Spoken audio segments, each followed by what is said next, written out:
안녕하세요, 이비인후과 정유선입니다. 오늘은 이석증에 대해서 알아볼 건데요. 이비인후과 방문하시는 어지럼증 환자들의 40% 이상이 이석증이에요. 그만큼 빈도가 엄청나게 많죠. 이석증의 증상은 주로 어지럼증인데, 심한 경우는 하늘이 빙글빙글 도는 듯한 어지럼증, 구토, 구역감 있을 수가 있고요.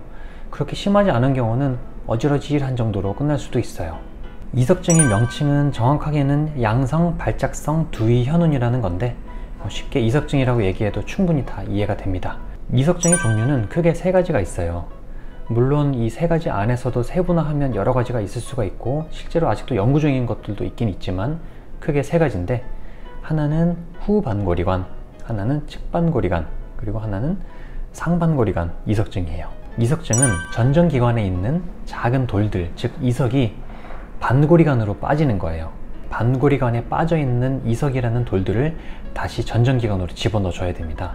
이것을 이석 치환술이라고 하는데, 이 이석 치환술 하는 방법은 모형을 보면서 설명을 한번 해드려 볼게요. 귀의 구조 모형입니다. 바깥쪽을 외이, 가운데를 중이, 안쪽을 내이라고 불러요. 내이 안에는 달팽이관, 전정기관, 그리고 반고리관이 있어요. 이석이 흔히 가장 많이 빠지는 곳이 이 후반고리관인데, 모형에서 보면은 여기입니다.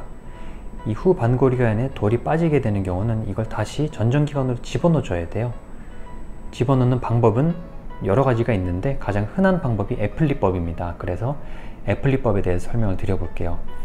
자, 돌이 여기에 있다고 치면 돌을 아래쪽으로 먼저 내려줘야 됩니다. 그러면 고개를 오른쪽으로 돌린 다음에 뒤로 젖혀요. 뒤로 젖히게 되면 이 돌이 아래쪽으로 내려가게 됩니다. 이 상태에서 다시 고개를 돌려요. 그러면 이 뒤쪽에 있는 돌이 아래쪽으로 내려가게 돼요. 그런 상태에서 다시 똑바로 하게 되면 내려간 돌이 다시 전정기관으로 다시 들어오게 되는 거죠. 그러니까 이런 방법을 머리를 돌려서 돌을 집어넣는 겁니다. 자, 지금까지 이석증에 대해서 간단하게 살펴보았는데요.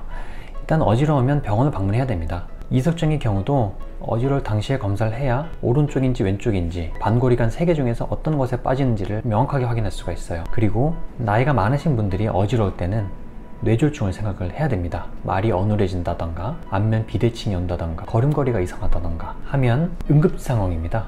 그래서 병원을 바로 방문해서 최대한 빨리 치료를 하셔야 돼요. 어지러울 때는 주저하지 마시고 의사 진료를 꼭 받으세요. 지금까지 이비인후과 송유선이었습니다.